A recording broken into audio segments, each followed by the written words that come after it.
Si tu me vois dans la clinique d'un artiste, c'est quand Indira ouvrira la sienne. Ténor clash-t-il le général Valsero dans son dernier freestyle? Oui, non, oui. Salut la famille, j'espère que vous allez bien. Quant à nous, ça va super et on est heureux de vous retrouver pour un nouvel épisode de Music Mood. Tant qu'on vit, il y a de l'espoir et comme l'espoir fait vivre, c'est pas la fin de notre histoire, c'est pas la fin du livre.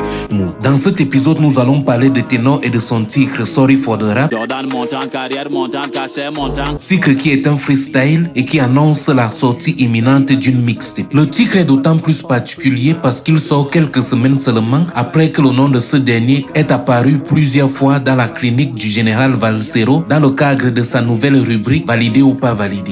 Ils t'ont pas validé.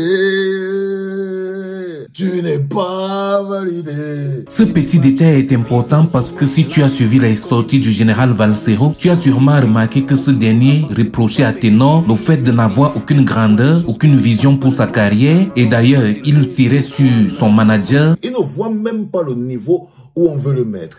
La première chose que tu dois virer, c'est ton management. Il se basait sur deux événements. Le fait que Ténor était en tournée européenne, tournée que lui-même le général appelait tournée des bars, mais aussi la fois où Ténor a posté une photo sur sa page avec deux filles blanches, photo dont le général trouvait inutile parce que les deux filles étaient des parfaites inconnues, donc encore une fois de la distraction. Sorry for the Rap est donc un titre égo-clip, une façon pour Ténor de lancer un coup de gueule au rap game en général et à général Valsero en particulier. Le titre est donc bourré de punchlines et de références, mais dans cette analyse, nous allons nous concentrer sur celles qui sont ciblées. Commençons par cette petite pique au général Valsero. Samuel Eto'o dans tout, attention, tu dois des sous en tout. Samuel Eto'o dans tout, attention, tu dois les sous en tout. Cette phrase fait référence au fait que Samuel Eto'o a été l'un des sujets les plus abordés dans la clinique du général Valsero pendant un moment. Mais aussi le fait que celui-ci a reçu des mains de Samuel Eto'o 5 000 € chaque mois pendant 3 ans.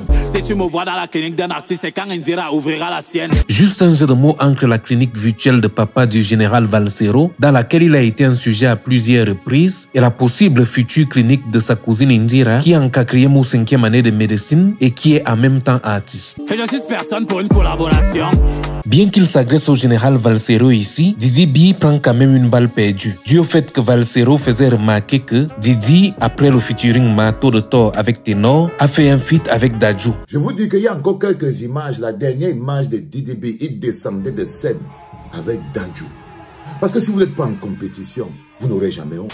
Il parle de solidarité mais disloqué. On a solution mais tous bloqués. Ténor mentionne ici un point très important, vu que ça fait des années que les artistes camerounais se plaignent que les artistes camerounais ne collaborent pas, mais ça fait des années que les artistes camerounais parlent de la nécessité de collaborer, chacun de son côté, mais au final, les artistes camerounais ne collaborent jamais.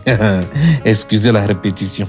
Sinon, toute la chanson est bourrée de punchlines et de pics et le résultat est un gros ego clip. Maintenant, est-ce que ça va toucher le général? Je pense que non, ça va sûrement lui faire rire. D'autant plus que le général n'a jamais remis en question le talent de Ténor. Et jusqu'à présent, jusqu'à preuve du contraire, le cœur du ballot de la musique urbaine camerounaise, celui-ci qui on compte pour pouvoir être au niveau des autres, l'homme qu'on appelle Ténor. Ténor qui lance des pics à général Valsero, ce n'est pas un manque de respect, c'est plutôt le rap. Les rappeurs se sont toujours lancés des pics depuis le début du rap. Parfois même ils l'ont fait quand ils étaient en feat sur un même son. Sinon, c'est ici que s'arrête cette petite analyse. Et toi, dis-nous en commentaire, est-ce que tu as compris chacune de ces pics? Est-ce qu'il y a des parties qui t'ont le plus touché ou impressionné? Et avant de partir, n'oublie pas de t'abonner, de liker, de partager et on se retrouve très bientôt pour une nouvelle vidéo.